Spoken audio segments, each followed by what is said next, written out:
পয়লা বৈশাখ ঘিরে এবার কোনো নিরাপত্তা হুমকি নেই বলে জানিয়েছেন ডিএমপি কমিশনার।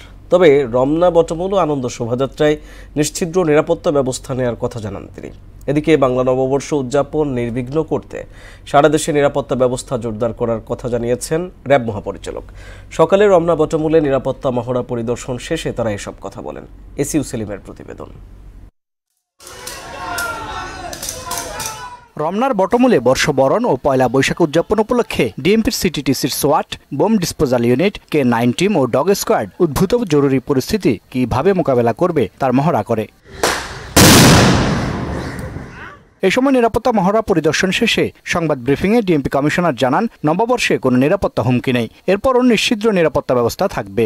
জাতীয় উৎসবমুখর এই অনুষ্ঠানে যাতে জাতি, ধর্ম, বর্ণ নির্বিশেষে সকলেই নির্বিঘ্নে উদযাপন করতে পারে তার জন্য ঢাকা মেট্রোপলিটন পুলিশ ব্যাপক নিরাপত্তা ব্যবস্থা গ্রহণ করেছে। এখন পর্যন্ত কোনো ঝুঁকি নেই ইনশাআল্লাহ। চারুকলায় ফ্যাসিবাদের মোটিফে আগুনের ঘটনায় মামলার তদন্তের অগ্রগতি হয়েছে জানিয়ে দ্রুত জড়িতদের গ্রেফতারের আশ্বাস দেন ডিএমপি কমিশনার। আমরা অত্যন্ত ক্লোজ, খুব নিকটে পৌঁছে গেছি এই মামলাটি ডিটেকশনের ক্ষেত্রে, এবং আমরা আশা করতেছি যে শোভাযাত্রার আগামীকাল 9টার আগেই আমরা একটা সন্তোষজনক পর্যায়ে মামলাটা ডিটেকশনের ক্ষেত্রে চলে যাব, এবং সম্ভব যদি হয় এই বাই দিস টাইম আমরা এই দুর্বৃত্তদের